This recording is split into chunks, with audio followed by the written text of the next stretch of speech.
Hey, welcome back. This is our Connecticut VFW show. You guys know me, Sheldon Patesic, District 6 Commander, and I'm with my co-host, Dominic. Yeah, I'm Dominic Giuliano. I'm the State Adjutant and Quartermaster for the VFW Department of Connecticut. And we're also here with our guest. Forrest Anderson, the Commander of Post 3336 in East Haddam, Moodus, Connecticut. So he'll be talking a little later on the show about community service. So right now on our Zoom, we are very lucky and happy to have Ron Rusco, our State Service Officer, and he's going to go over about post service officers and the VA. Ron, it's all yours, sir. Well, thank you very much. The service office here in Connecticut is a very important office for all veterans. What we do is on a daily basis is take care of veterans who are either injured or have an illness that they've gotten while they were doing their military service. That provides us with the information, and they provide us with the information to file a claim with the VA. They can be compensated for their illnesses and injuries, and we do that. It's a very long process. If it's initially if it's initially approved, then all is well and good. But a lot of times they are denied whatever they put a claim in for, say sleep apnea or any other kind of illness. And then what we can do is once they are denied a claim, we can take and we can adjudicate it to appeal the claim. Now, in order to do that, we need new and relevant evidence, but we work with the veteran to get that. The VA, a lot of people don't know this, but they have a duty to assist the veterans in helping them prove their claim. So they have to go out and get information as well that serves the veteran in getting his claim. If that fails on the appeals, then we can take it to a higher level review. We don't add any more information on the claim, but what we can do is we can say, we want somebody a little bit higher to take a look at this and see what the deal is, because it was denied. If that fails, we have one more big bite of the apple, and we can take it before the Board of Veterans Appeals. We can have a hearing here in Newington, that's where our offices are, and it can be adjudicated right up to Washington, D.C., and if it gets very, very, I don't want to say stickly, but intricate, we have lawyers in the Veterans of Foreign Wars that will take the case while it's in Washington, D.C., and run that by the Board of Veterans Appeals. So we do it all free of charge for any veteran. They don't have to be a member of the Veterans of Foreign Wars, the American Legion, the DAV, or anything. We're simply here to help them, thanks to the membership of the Veterans of Foreign Wars, because they honestly are the ones who pay our salaries. We have a great gal here as a claims consultant, Linda Saccone. She does a phenomenal job, and everybody has nothing but just kudos for the work that she does as well. So it's an interesting job, it's an important job, and if there's any veterans who are hearing of this show or watching it, our number is 860-594-6609. or 860-594-6610, and you'll get either Linda or I, and we'd be more than happy to help you out with any of your claims.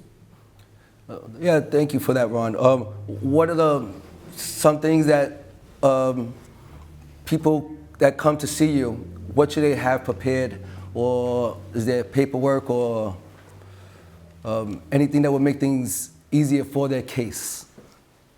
Good question. Thank you. Not really. We do all the paperwork here. We have a system called Tyler. Once we put all of their information into that system, which we do, then all we have to do is they say, well, we want to file a claim. Well, the claim is a 526 form. We just go to that system and we hit 526, their name populates and information populates on the entire form. And then all we do is we simply ask them, what is it you're filing for? They say, well, I have sleep apnea. So we will put that in, we will mark it as service connected, or they could say, gee, my leg hurts, I fell off a tank 10 years ago in the military, and now it's killing me, and we would put that in there as well, that he has bilateral problems with his leg. If it's one leg, it's the other leg. If it's one eye, it's the other eye.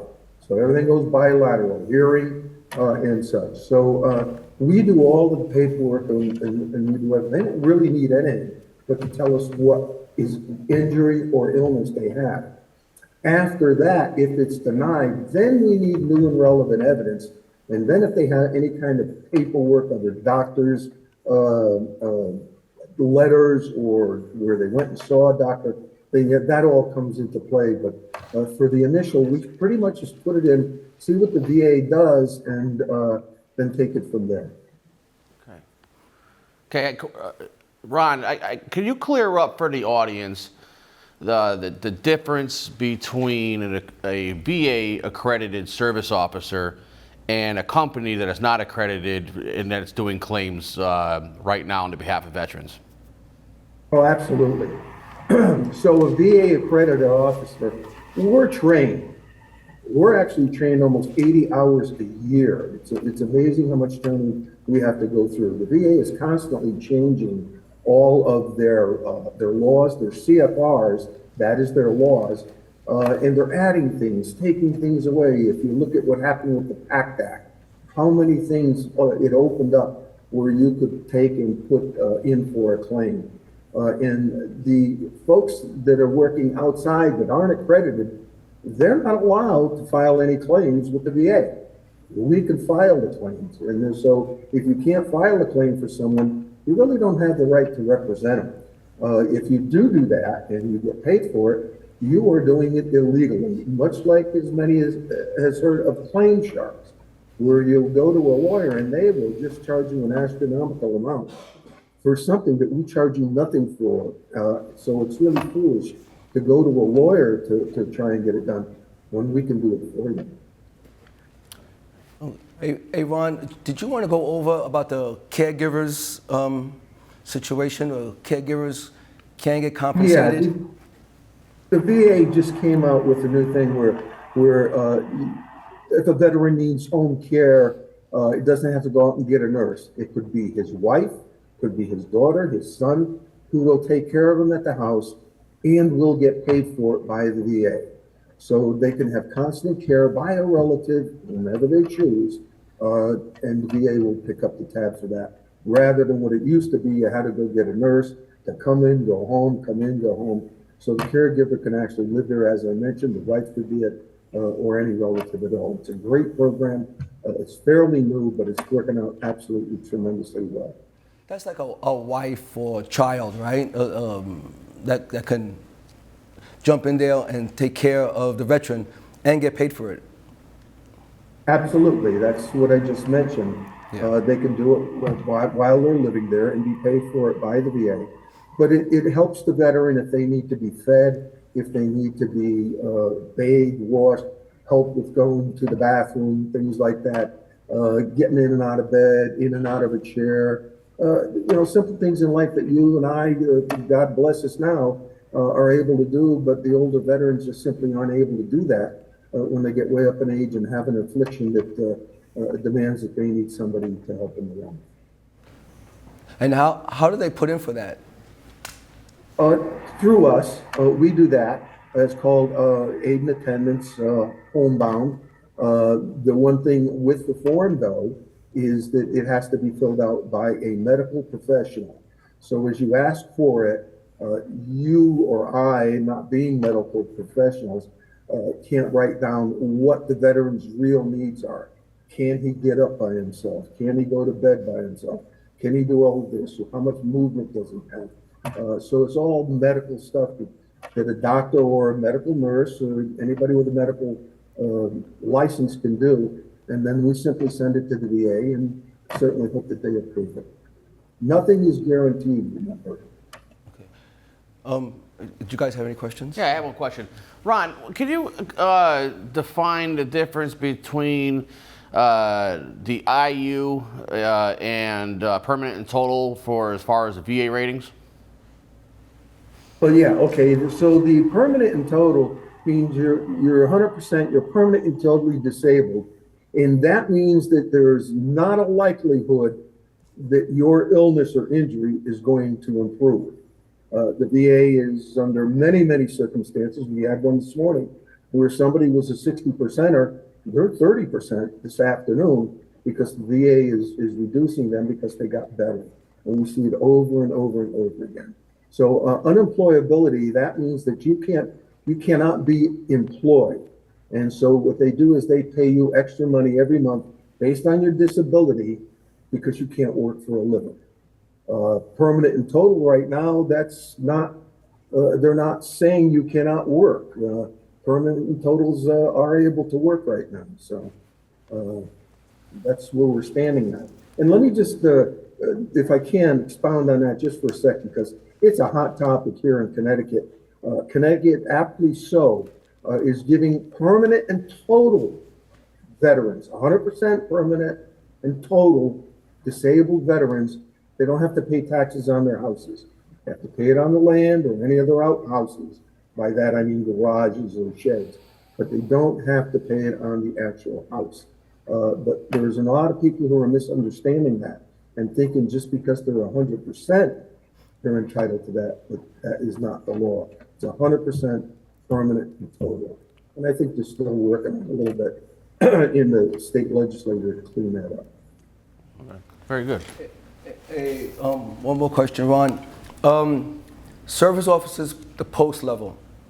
'Cause I know there's been some discrepancies and some confusion about what a service officer can do at the post level. I'm a service officer in Clinton, and the only things I like to talk about is I get emails from the VA saying, talking about, the new mobile app or some other general stuff that the VA is doing, and I bring that up at the meeting, that they're putting out there to the public. But what can't they do and what can they do? Well, it used to be the post-service officers could pretty much do anything they wanted to do. That didn't make it correct. And now the National Organization and the Veterans of Foreign Wars has said that a post-service officer cannot do anything with the veteran except to have them call the state service officer. And the reason being is what we talked about. We're accredited. We're accredited with the VA, so we can put in claims for the VA, for the veteran through the VA. And an accredited person cannot do that. We follow the claims through the VA files where we could see what's happening with the veteran. If he's getting a denial, if he's getting an approval, we let them know. If they need something else, we can tell them all that. They can call us and they do all day long to ask us where their claim is, how far along it is. So the national organization in VFW has said, and they're coming out with better rules on it. A little after the national convention, I think you're going to see more on this. But they don't want the post-service officer, as I said, to do anything more than pass them on to the accredited state service officer or state claims consultant so that they can really get taken care of properly. There's too many mistakes being made. There's veterans that are not getting the benefits that they deserve and entitlements because they simply don't know on a post level what's available and what they can do through the VA system. And things change so rapidly with the VA all the time. You just got to keep up on it, and unfortunately they won't. So the national organization is going to change the name from post-service officer to some other name, and they're pretty much going to say what you can do is you can tell any veteran what's available to them in their town or in the state. But when it comes to the VA and filling out forms or even telling about anything about VA illnesses or injuries, what they might get or not get for it, you've got to leave that to the state service officer or the claims consultant. No, thank you. Okay, cool. Ron, I have a question that just popped in my head, and you might be able to elaborate on this. Let's say I'm a brand new minted veteran, just got out the service, all right, and I am looking for somebody to run my claim. what would drive a service member that's a newly minted veteran to go to a claim shark over a veteran service officer? Well, I think what happened, Dom, and we've all seen that, it was on TV. You know, if you served in Camp Lejeune, if you did this, if you did that, you can get up to $500,000. And everybody who served in Camp Lejeune, honest Injun, thinks that they have some kind of money coming. That's not how it's working. What it is, they have to prove they got an illness from drinking that water in Camp Lejeune, and it has to be now. They have to be sick now from drinking water. Not that just they had a glass of water 30 or 40 years ago and it was in Camp Lejeune. So it's the draw of the money, the big money, the $500, $1,000 on TV that they say, we can help you, we can do it. And then they just take so much money for you if they get anything. And again, Dominic, I want to go back and say that we do it for absolutely nothing. And we can, as I mentioned, adjudicate their case all the way up and through the Board of Veterans Appeals in Washington, D.C. for not a nickel. They get every dime that's entitled. Hey, Ron, just I guess one last question. With all the changes going on, with the VA, with our government cutting back, firing, do you see any big changes with the amount of time the claims are going to be processed? Any of the VA hospitals shutting down? Anybody they cutting staff or anything that veterans should be worried about or concerned about?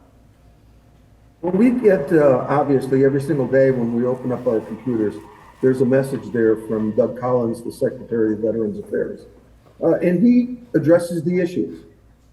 They're cutting waste from the government, where there's tons of waste, where people really aren't needed. They're moving them out. I'm going to tell you this, that we are seeing claims done faster. Things are happening better. We put in a guy for hypertension, Win Linda did, put him in on on Friday. He got his claim approved on that next Wednesday. We're talking 5 days. That's incredible. What used to be definitely 4 to 6 months is now backing up. They're coming into 3 and 4 months, which is good. So I don't see, the doom and gloom that a lot of folks on the other side are saying. We think that it's working out real well. There was a big thing today through the system that the president is working very hard to make sure that the veterans get timely answers to their claims. And so they're working on that because they want to bring it back even further than the 3 months that it's probably going to take you. Thank you so much, Ron. You guys have any more questions for Ron? I think Ron did, answered any questions that I could have thought of. Okay. Hey, Ron, thank you so much for being on the show. I appreciate your help with this and getting the message out to our members. Thanks again, brother. Well, thanks for having me. I appreciate that. And just once again, if there's any veteran out there, even if they have 30% and they think that they've gotten a little bit worse than with their issue, we can ask for an increase in that. Take you to 50, 60, 70, whatever it is. So if you have any questions at all, give us a buzz. We'll be glad to help you. Thanks again for having me. Okay, thank you so much. Thanks, Brian. And with that, I'm going to introduce our next guest, Forrest Anderson, and he's going to talk about community service. Community service is such a big thing with us, and because we're a nonprofit, we have to do a certain amount of community service.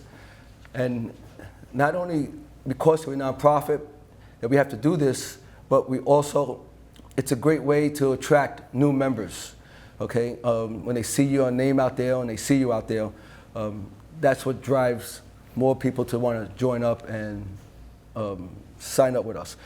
Okay, Commander Anderson, it's all yours. All right, thank you. Thank you. Sorry I had to write all this down because community service takes such a large group of ideas and functions and what have you. But everybody knows that community service is an activity that we do for somebody else. It's something that every post should be doing to meet its obligation as a VFW post.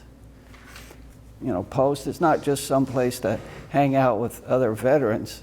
It's a service organization, much like the chapters of the Lions or the Rotary Club or the Ladies of Charity, etc. VFW is promote general welfare in the community. Thus, community service is an obligation. So think about that for a while. 125 years ago, the VFW was formed to find help for our sailors and soldiers from the Spanish-American War, right? They had mental issues, they had physical issues, and they brought all that back. But it also encompasses us to, quote, fulfill our duty toward our widows and orphans. So what does your post do for community service? Do you donate to the widows and orphans in Eaton Rapids, Michigan? That's community service. Do you donate money or time to our VA or your local state hospital, veterans hospitals? That's community service. Did your service officer help anyone last year or last week? That's community service. Those are examples that every post should be doing to meet their charter. Think about that. Sheldon, give me an example of something your post did for community service. Oh, so we go to nursing homes, and we like to visit the nursing home in town and just talk to some of the veterans over there. Right. So, and they really appreciate that. And also, we have our own scholarship besides Patriots Pen and Voice of Democracy, and we give that out once a year also. Mm-hmm. And we also, we're in charge of bricks for our little veterans park, and we put bricks in the ground for veterans once they sign up for that. And actually, I don't know if that counts as community service. Now we never put that in community service. Would that be community service? So, yeah. So that's some of the things that we do. Yeah. And having said all that, and the reason why Commander Anderson is here tonight, right? Because his post is always in the newspaper, in a community newspaper, and yes, the reason why they're always in the newspaper is because, okay. And actually, I'm going to hold that thought because we have to take a break, and we'll be back in 1 minute. Thank you. Very good. Put a frog in a pot of boiling water and it'll jump right out. But put a frog in a pot of cool water and slowly heat it up, and that frog will boil. As veterans, we can tell ourselves the lie that it's easier to stay in that boiling water, to disconnect. But you've never been interested in easy. You are not a frog.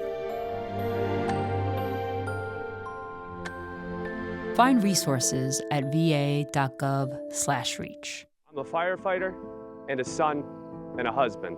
I'm a highway maintainer and a chef. I'm a state trooper and a white belt in jiu-jitsu. We all have a life outside of work.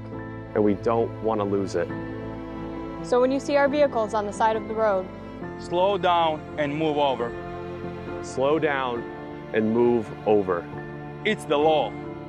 And it can save a life. Hey, welcome back. Again, we're here with Commander Anderson from the East Haddam Buddhist Post. Mm-hmm. And I just, I'm going to turn it back to Commander Anderson, where he'll talk about community service and getting into the newspaper and that aspect of it. Right, we'll be doing that shortly. Sheldon gave us a lot of different ideas, and I wanted to ask you, any specific thing that you'd like to mention that your post did last? Absolutely. So one of the things that we done, that stands out at me was we actually cook a dinner for the seniors every Thanksgiving. You know, and free of charge. And the best part of it is that they come in, they enjoy themselves. It's, you know, straight for the community. Not all of them are veterans. They sign up at the, the senior homes and stuff like that, or the senior, some of those community centers and like this. And we get a head count, and then we start cooking, and we welcome them to our posts with open arms, so this way they can have a good meal, some laughter, and be around good people. Good. Yeah. Good. Well, there's a lot of different ideas. This book here, the VFW Post Development Guide, contains dozens of suggestions for community service, such as assisting veterans within the community, scholarships to the youth, blood drives, veterans relief funds, all kinds of things from A to Z. You can find some great ideas in this book. You can get this book through National. Better yet, contact Sheldon. He just went and ordered 10 books.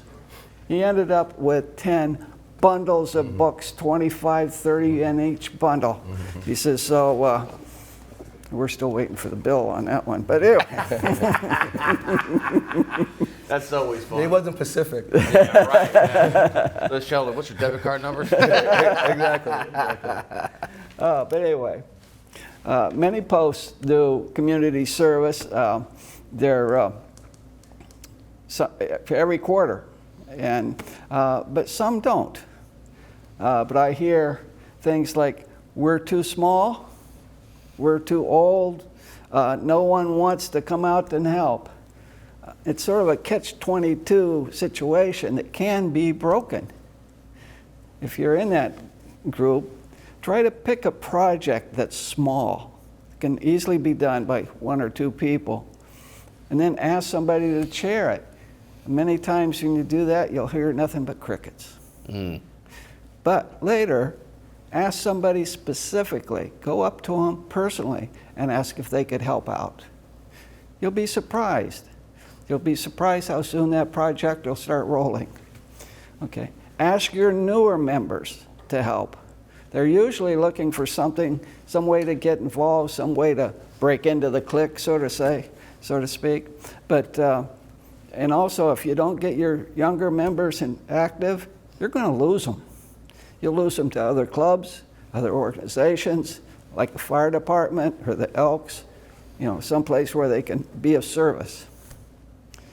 Ask your older members to join the events too. Include the auxiliary if you have one. Once the events are going, other members will want to participate too. Soon you're supposed to be active and striving to do more. Also, as Sheldon had mentioned, announce your events in the media, newspapers and what have you. Get some advertisement out there. And then after the event, follow up with a report, pictures, get your face back in the newspaper so everybody knows that you're an active group. Active groups attract more members. More members bring more volunteers and more community service suggestions. The too small, too old, nobody volunteers cycle will be broken.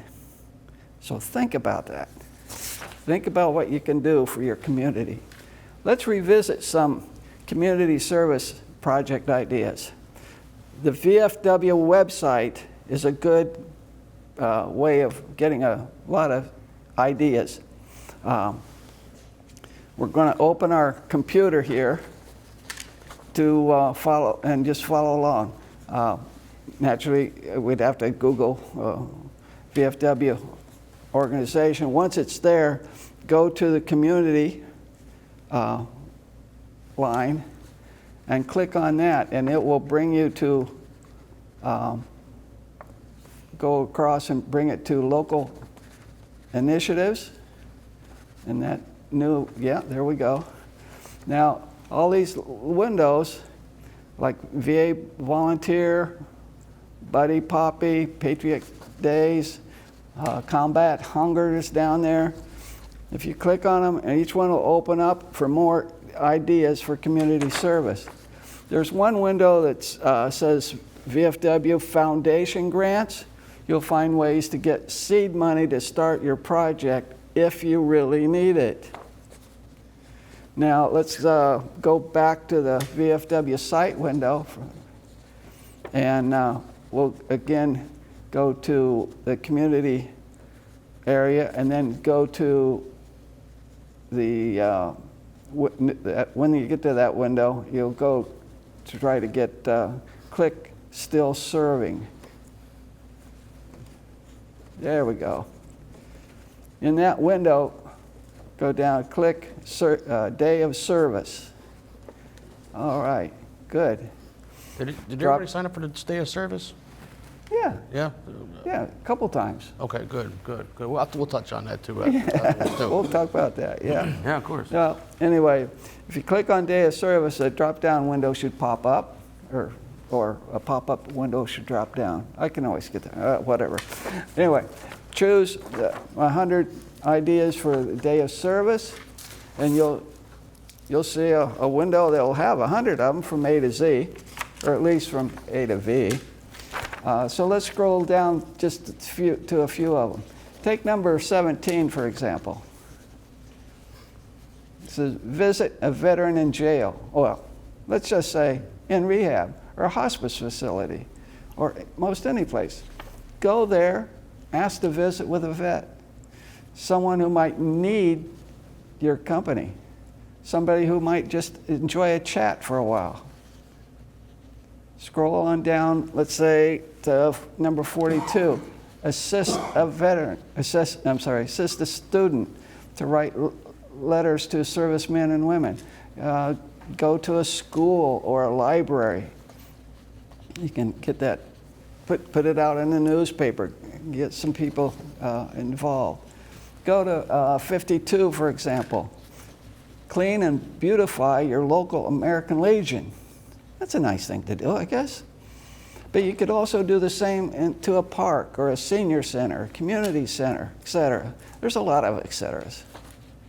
But remember though, doing the same for your own post doesn't meet the requirements for community service. That is, doing for others. With 100 different ideas and multiple variations, you should be able to find something to your liking and that your group would want to do. Think about that.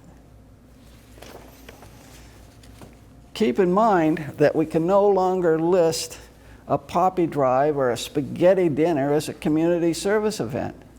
Those type of donations to those functions go directly into your post coffers. So, but if you turn around and take all the donations of your poppy drive and are dedicated to the Veterans Release Fund, that's community service. And then when you give it to a veteran relief, some organization, whether local or national, that's another community service. Likewise, your spaghetti dinner, if all the profits go to a local charity, then it's community service. For example, our post 3336, our poppy drives right on the donation jar says, Veterans Relief Fund, and that's where it goes. And I think all posts should have a little pot of money in their treasury just for that specific purpose. Also, just recently, our post hosted a chili fest, and all the profits went to the Nest, which is a 501c3 youth group in Deep River. Both activities meet all the criteria needed for community services. It's a good thing. Matter of fact, you could probably host a drinking contest, and as long as all the profits went, well, maybe not, I don't know. But you get the concept, yeah, right? Of course. Yeah. It's a good idea. Yeah. But let's, along with the community service, let's discuss submitting your community service into the VFW dashboard. We've received several classes on this, but one more time can't hurt. Well, not terribly. But usually I have my adjutant, Jennifer Williams, to do this. She's much better on a computer than I am. Fortunately, she's in our control room now, and so you can watch what she does there. This time, if she can bring up the VFW window, once you get back to the VFW homepage, we'll log on in the upper right-hand corner. Well, once she gets back there, she's trying to get it up again here. But we get to the homepage, there's a place to log on in the upper right-hand corner. And that will allow you to enter your email address and then your password. Are we getting that far or not? Yeah, you're having some trouble. Stretch it out. Okay. But anyway, your password defaults to your normally to your VFW membership number, unless you've changed it, of course. That's nobody's going to know my number anyway. So Right. So I I would say your changed it. membership number is. Yeah. But we've had several different courses on this last year. Yeah. Jennifer does all my community service and other things. Yes, she does. Oh, and she is so good at it. Yep, she's very descriptive. We hope to have on the show next month or the month after talking about VOD and Patriots Pen. Oh, because good. she knows how to put it in, and we're going to do the whole training on that. Oh, yeah, with that new system. Yeah, the whole new system. Yeah. So we'll have Jennifer on the show. Yeah, the VFW is getting. So people can learn about the new system with Yeah. her. So. Sure, Yeah. yeah.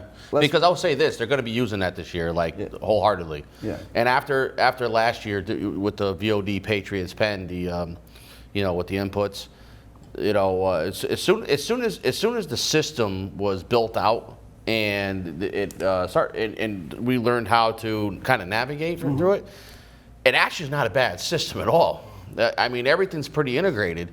And also too, keep in mind that National put a lot of money into that as well. So this way we could streamline the process for the VOD Patriots Pen. And I will remind you that the last mailing, it's on our website vfwct.org.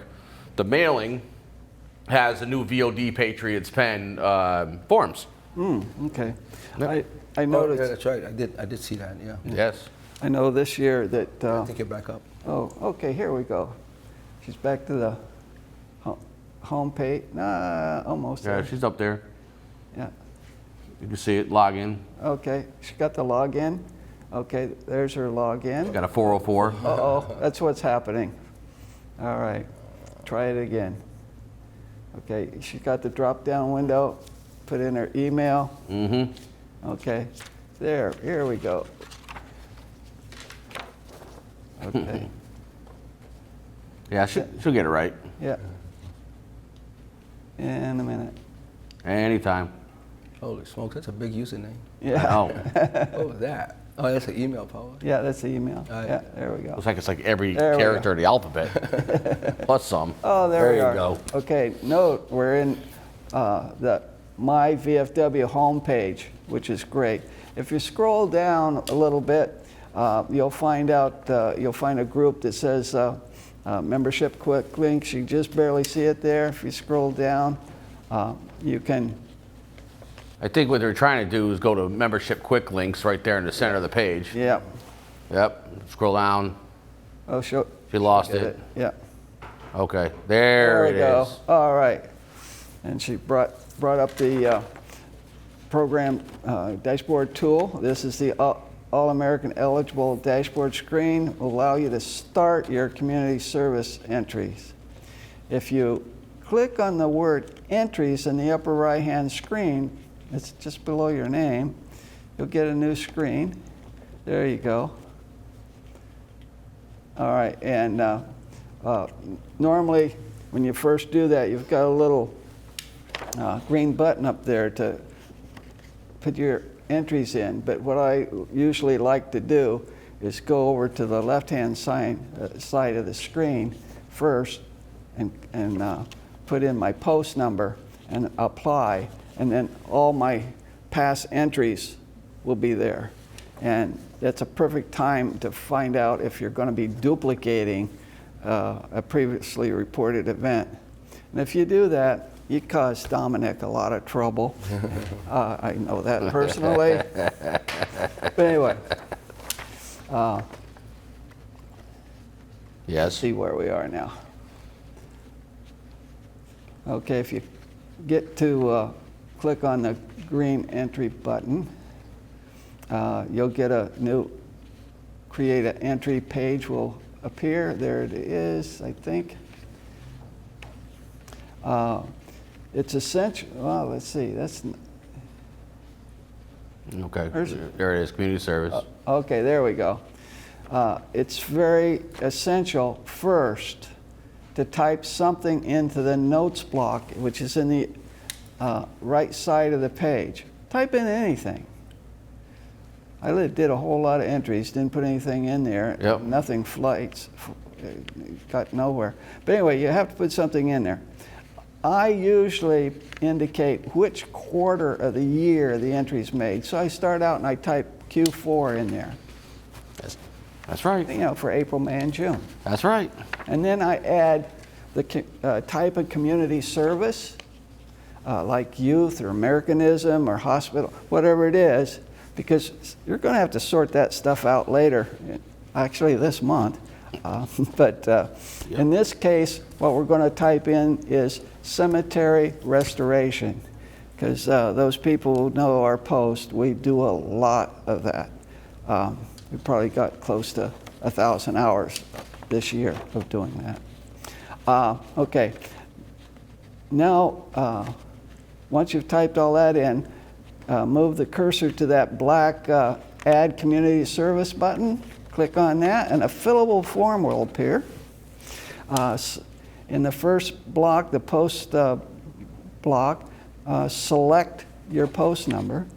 And the same is true in the one below it, the auxiliary block, if you have it. If not, just leave it alone. Go down to the dollars donated block, type in the amount that you spent for the event, even if the amount is 0. If you type in 0 there, you'll note that the amount changes to 0.00. You've done your job. Record the number of volunteer hours, but remember, when you're totaling the number of hours, remember to include travel time, include the time planning, gathering supplies, equipment, cooking, whatever. And the hours block only accept whole numbers, no fractions. In our case, we put in 14 hours that day. So we put in 14. The total number of volunteers wants to know the total number of post members who worked the event. In this case, we had 4. We really had about 7 people there because we have civilians that want to join us all the time. So the post members are the ones that they want. In the event explanation block, they want a brief summary of your activity. You include the unusual events that might have made the event extra long or more expensive. But if you've already made a separate event report, you can just copy and paste it right in there. Otherwise, you've got to type it all in. The mileage block is an estimate of miles driven by your volunteers. Ours was 39. When you're thinking about the miles, like I'm only 4 miles away from the cemetery. Well, I got 4 miles back. 4 and 4 is 16. No, 8. Anyway, you go on to the project service date. There's a little bitty calendar on the right side of that block. If you click on that, a large calendar comes up, as you see. And in our case, this event was yesterday, the 12th, May 12th. Now you've recorded all the date information necessary, but before submitting, stop. It's very important to review all your entries first for errors or omissions. If you don't, Dominic will have more work to do. Mm-hmm. Anyway, once you're satisfied, fully submit it by hitting the Add button at the bottom, and that's all there is to it. The rest of it is up to Dominic to review, accept, or reject.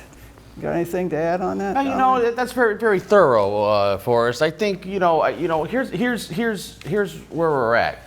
It's something that we need to do and something that we've been training on. And I will say this, the department has taken a significant round turn on reporting the programs. You could go on the dashboard, the All-American eligible dashboard, and you could look at previous years and look at what we've accomplished this year.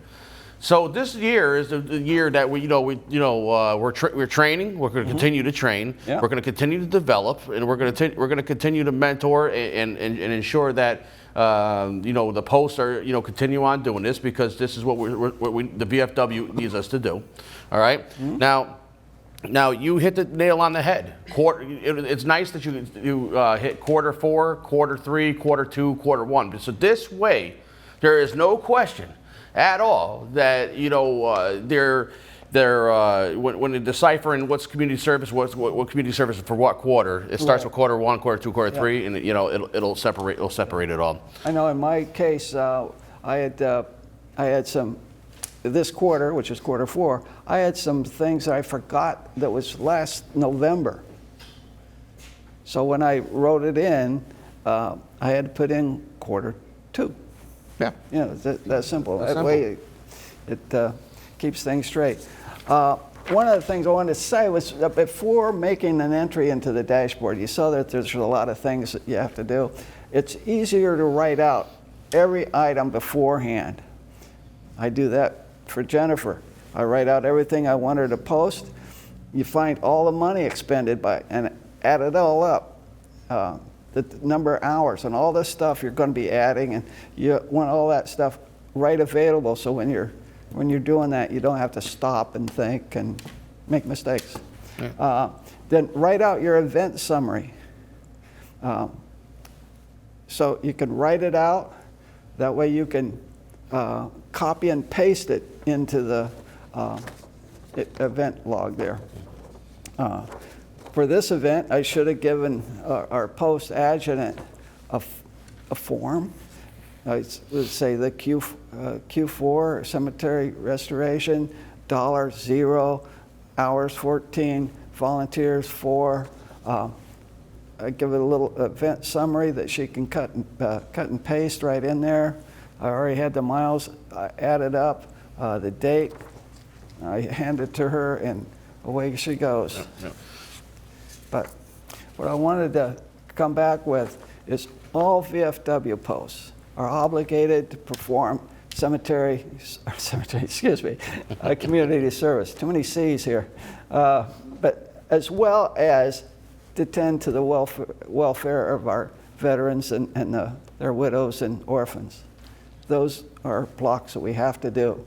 There are several good references with all kinds of ideas for community service, including this VFW Post-Development Guide that you can get from Sheldon if you hurry, because he might run out. I am almost out. Oh, yeah, I bet he is. But I think it's the charge is minimal. I think it was just you're paying for the postage. Right. Oh, good. Ultimately, the reason why we do all that program reporting, ultimately what the deal is, the reason why that we do the program reporting, because it justifies to the IRS that we are operating within our tax exemption. Yes. We're a service organization. We're a service organization operating with our tax exemption. And, the IRS will look at that, especially, if you ever get audited. What are you guys doing to operate within your tax exemption? Yep. And that is a legal log, things that you're doing. Right. Absolutely. Yep. Absolutely. Yeah. It's good. Usually when I put anything into that dashboard, I always include the names of our post members. Mm-hmm. That also helps prove to the IRS that we're doing what we're supposed to do. Sure. But as a post commander or anybody in the post, lead your membership into community service activities every quarter. Get everyone involved, no matter how slight. Break this cycle of dependency Advertise before the event and then after the event. Send pictures and reports to the media. Get your name out there. Your community service helps your community, your post, and the VFW. Think about it. Very good. Yeah. Very good. Forrest, that was a lot of work. Thank you so A much. lot of work, Forrest. Yeah, that was great. Great presentation. Appreciate it. And just to follow up with that, he had his senior vice commander, Eric. Yes. So he went and he did a fundraising for an organization and raised, I forgot how much money. Yeah. It wasn't for the Post at all. It was for the organization. He did it as a VFW member. Yeah. He got in the newspaper, and that's what gets your name out there, okay? Totally. And when you do things like that, and when you have pancake breakfasts or spaghetti dinners, like he was saying, it doesn't hurt to invite, okay, maybe the editor of the newspaper or one of the people writing the articles, okay? Because usually they live in the community. So, well, guys should just start reaching out to some of these people. So it makes it easier when you have your community events, they'll come out and support you. Not only that, but we should also be inviting, if you can, your state legislator, your selectman or mayor, okay?